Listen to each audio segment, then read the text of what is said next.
How's it going, guys? My name is Brandon. Welcome to Audio Addiction, where you find latest album reviews. You can find our band interviews, and you find live coverage of the concerts that we get. I'll be posting a unsigned awesome band called Funeral Attire. Make sure to check out their set. I'll try to be posting it this weekend, as well as we just did an album review of Neck Deep's new record, The Peace and the Panic. So if you haven't checked that one out either, make sure to do that as well. Also, if you enjoy what you see here, make sure to hit that subscribe button. Also, make sure to hit that like button. It really does go a long way, and thank you guys for your support. So I'd like to give a huge shout out to both Willow and Kathleen over at Tragic Hero Records for sending me this record a little bit early. Sorry I got around to it a little later, but obviously the record hasn't come out yet, and it actually comes out today as well. So I'm really stoked to bring this album review to you guys. So tonight we're going to be talking about Save Us from the Archon's new record, Melancholia.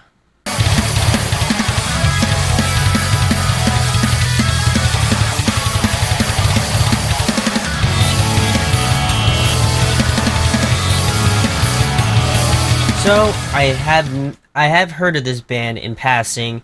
I would say they're one of those bands that I just never got around to listening to, and it's nothing against them. It's just one of those bands that, you know, like when you hear about so many bands and just in passing, whether you like them or not, it's always hard to either remember it or if to really kind of put it on your radar. It had to kind of stand out to me. But this one is definitely one that I've been meaning to get into and check out. I know that a lot of people love this band and, you know, love what Save Us from the Archon's doing. So definitely one of those bands that I need to listen to, and I definitely appreciate the people over at Tragic Hero for sending me this record. Otherwise, I don't know if I would have maybe listened to it, honestly, but I think it was really quite an interesting record. If you don't know about this band, they're definitely an instrumental band, and they have this sort of math rock, mathcore sort of feel to them. They're very fast paced. They kind of remind me a little bit of if you took a Chon video and just turned the speed up to like 2 times the speed or something like that. It's insane. They do a lot of awesome guitar work, and the drumming is just like on another level as well. So it was definitely a band for me to check out and to kind of get acclimated with. I'll have to check out. I know that they did a previous record prior to this one, but I'm excited to delve into this album with you, giving my thoughts and opinions on it, and then I'm going to give some pros and cons on the record, and then I'm going to give it an overall rating. So we'll get into the first track, which is All I Want Is Sleep. This is kind of an intro piece to the track, and is kind of a precursor to how the record will sound, in my opinion. It's this really cool sort of little ambient intro track. I'm liking this sort of reversed ambient guitar effects that were used on the guitar as well. They do utilize the sort of intro, interlude, and outro sorts of vibes in this record. So I would say that three out of the 10 tracks are all sort of like instrumental. I mean, obviously they're instrumental.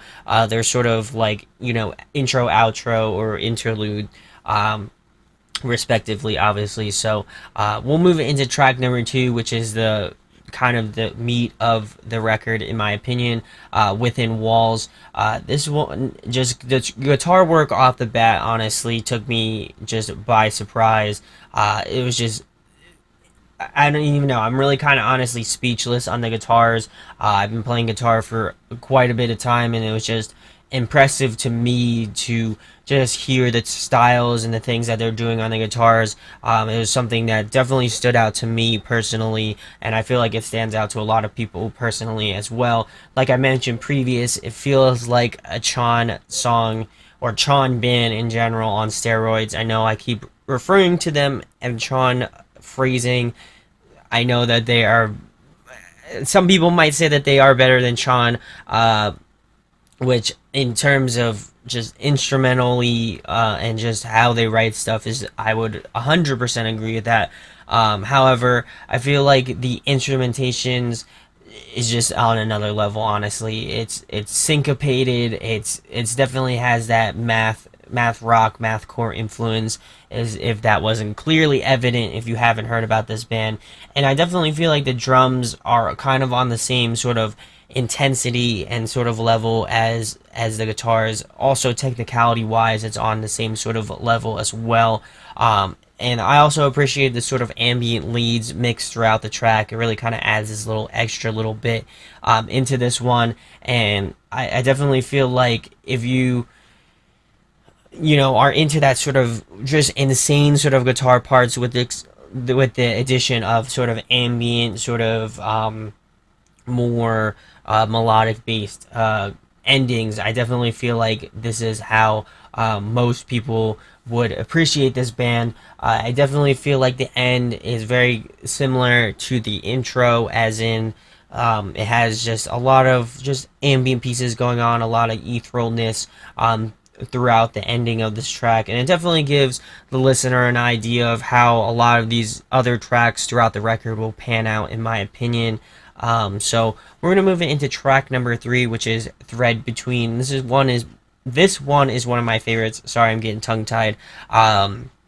The stops and the sort of slow parts that switch off with the sort of faster rhythms, guitar lines is really impressive to me as well.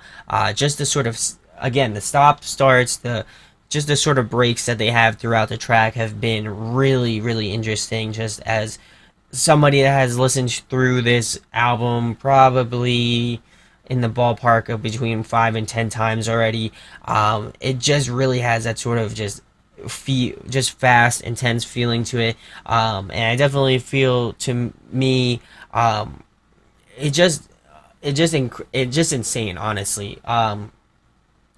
I just fast rhythmy sort of rithy guitar lines with the sort of slower melodic parts towards the end of the track. I like the sort of jazz guitar phrasing at around the 2 minutes and 25 second mark till the end of the track. And the ending part for me reminded me a lot of Sanctuary by on the Kingdom Hearts record. To me, I don't know why. It definitely kind of struck those sort of same sonic vibes as that one does, and some of the sort of phrasing as well as that. But to me, it's just been kind of like a sonic onslaught of just drums and guitars, which I mean, a lot of people might care to disagree with me on that, but to me, it just feels just always nonstop, like punch, punch, punch, punch, punch, like insanity, which to me can kind of get a little bit hectic. In my opinion, not to knock what they're doing, I definitely appreciate their skill and their talent, but to me, it's just like, just it doesn't stop. It's like the only time it stops is if they have like kind of a long, sort of ambient piece towards the end of the track, and then it kind of gives you a little break, but then it kind of throws you back into the wolf's den, in my opinion. So we're gonna move into track number 4, which is Trancing Nostalgia. This one is also a favorite of mine. It just starts off in your face, like I mentioned previously, in the other track. It definitely has that sort of intensity to it that just makes it keep going and just get more and more intense, and I feel like the drumming definitely adds to that intensity, as well as sort of the guitar parts definitely lend themselves to that. And obviously there isn't too much of a break in between. It's just kind of just an onslaught, especially, but this one in particular doesn't feel as bad. They have this sort of break at around the 50 second mark to the minute 30. It definitely is a nice little reprieve in the middle, in the sort of beginning middle half of the track. It just kind of goes right back into the heaviness after that minute 30 second mark, and just kind of goes on its way as that. But I enjoy the transitioning. I would say that that's the most fluid thing about just the changes between some of the more melodic parts and the heavier parts. I feel like they transition very well, or if they do, they just do it like abruptly, and you just kind of don't expect it, in my opinion. This, like I mentioned, earlier. The stop at the end feels a bit abrupt at the sort of last, I would say, verse pop probably, and this one definitely has that sort of mirror quality to the thread between. It has that sort of counterbalance between those two, in my opinion. That was kind of the qualities that I got from it as well. Also, the etherealness on this track definitely towards the end makes it really interesting as well, and it has that sort of whimsical feeling to it, in my opinion. So we'll move into track number 5, which is all I Want Is Light. This is an interlude, like I was alluding to earlier, no pun intended. This one has that sort of, again, spacey sort of ambient vibe to it as well. And I like how it kind of fits in with Trancing Nostalgia, the previous track on this record. It kind of bleeds into that one, or that Trancing Nostalgia kind of bleeds into this track, and I really enjoyed that as well. So we're gonna move into track number 6, which is Of Forgiveness. This one is a favorite of mine as well. Definitely has some of my favorite riffs off the record, in my opinion. The fluidity between the changes is really damn impressive, in my opinion. And at the 1 minute and 4 second mark to the 1 minute and 20 second mark, the song part kind of reminds me of a sped up Sonic song. I can't think of which one it is, but definitely has that sort of nostalgic video game sort of quality to it, which I appreciate. I'm a big Nintendo fan, so that to me is something that definitely was something that I picked up from this track, in my opinion. I like that there's a bit of a break with some ambient noise, and then it kind of picks up and goes right back into this track. And it definitely kind of has an interesting approach to it. It kind of leads off at the ambient sort of ending as well. A lot of these tracks have that sort of ambient sort of ending to it, which I think is interesting, but also seems a bit repetitive in certain parts as well. So we're gonna move into track number 7, which is Until We Fold. This feels like a continuation of Forgiveness, in my opinion. And then the other half of the track is just pure ambience, which I find really odd, in my opinion.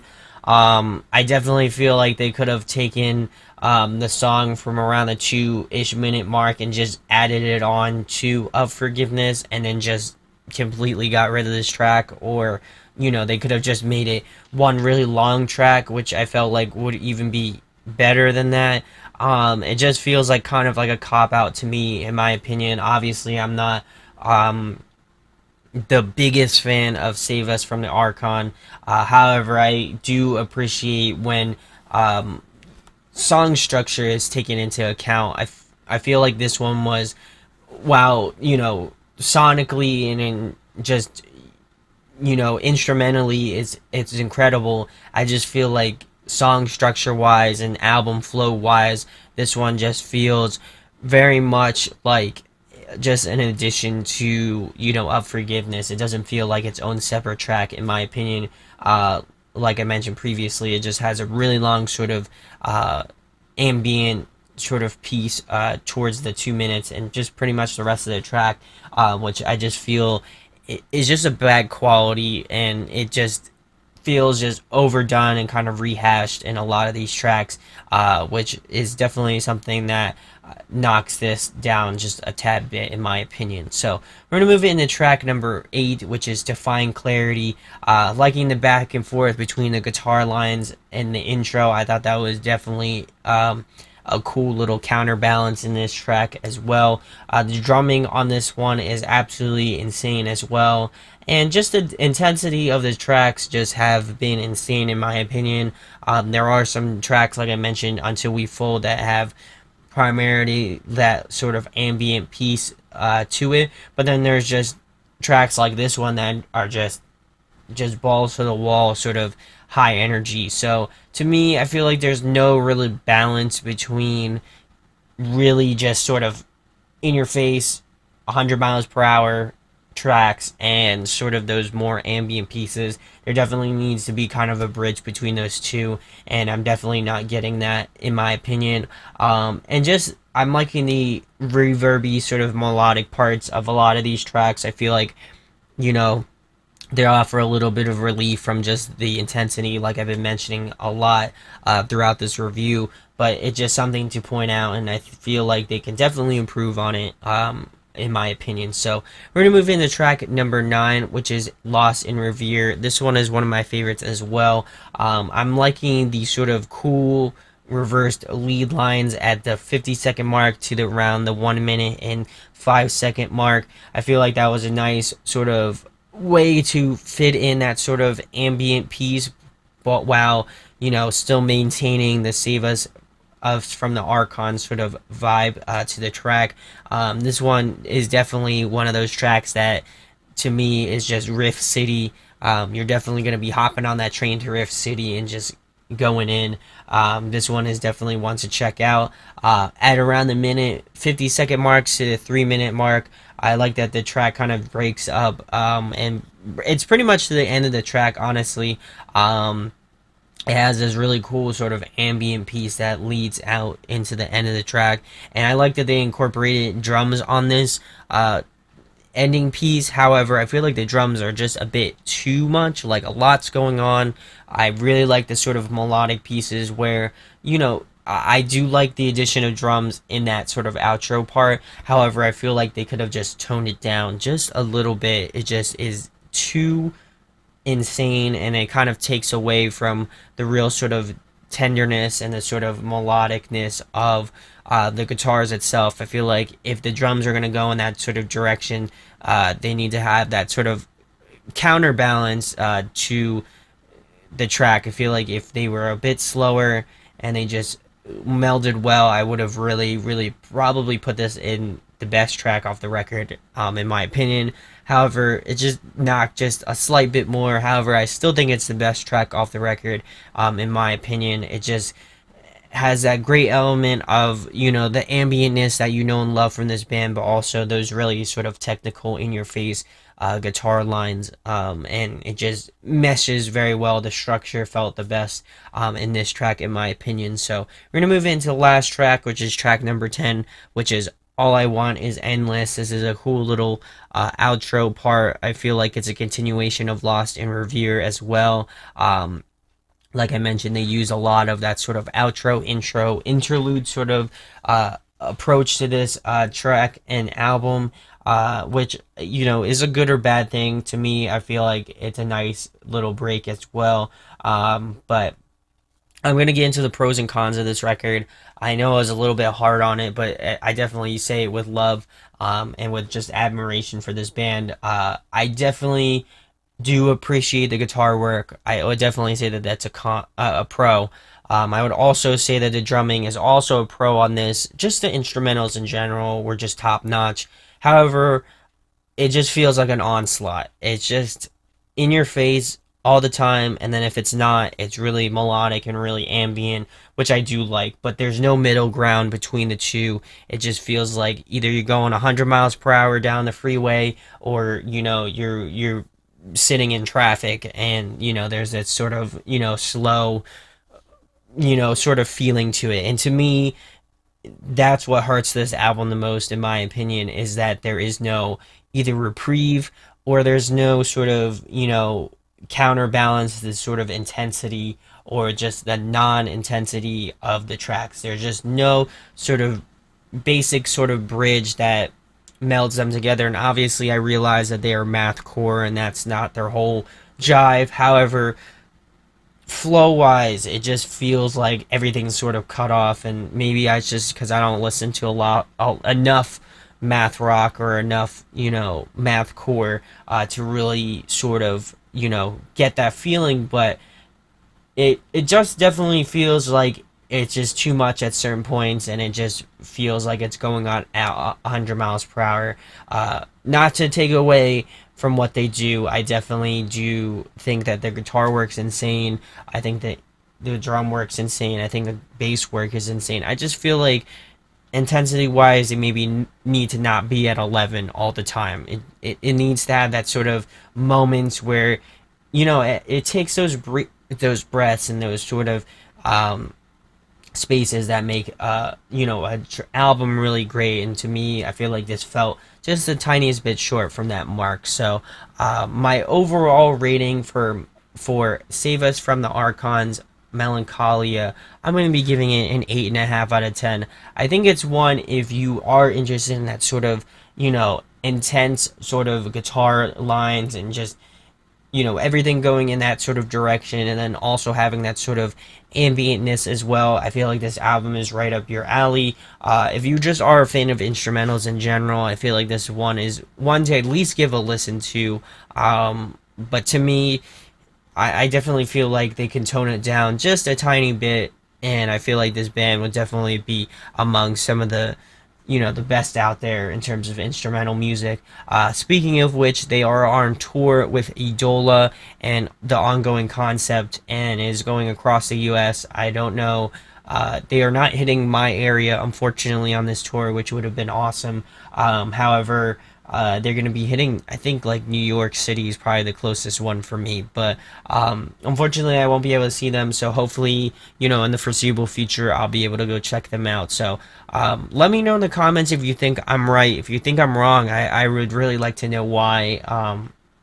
I feel like this band has a lot of potential, and maybe I should go back and listen to their previous work. But to me, this one just feels intense all the way through, and then there really kind of is only breaks through ambientness or interludes. So definitely would like to know your thoughts, especially people who love Save Us from the Archon. I feel like they are the ones to kind of give me that sort of feedback and that sort of idealism through what they think as well. So if you enjoy what you see here, make sure to hit that subscribe button. Also, make sure to hit that like button as well. It really does go a long way. Thank you guys for your support. Thank you to, all the labels that send me stuff early. It really does mean a lot. And, you don't know how much it means to me, but it means a whole lot. So, thank you guys for watching my review. My name is Brandon, and we hope you got your fix, and we'll be talking with you soon. Peace. Hey guys, hope you enjoyed the video. Thanks for watching. Of course, if you enjoy what we do, make sure to go check out the other series we do. We do album reviews, we do band interviews, and we do live videos, so definitely go check that out. Hit that subscribe button. It really helps out our channel, helps us grow. Make sure to hit that like button as well. Go follow us on social media. That's all down below. We try to keep that as updated as possible. We also made a new website where we'll be posting photos of upcoming concerts and stuff like that, which you can go check out at audioaddictionmedia.com, and come get your fix with us, guys. Talk to you later. Deuces.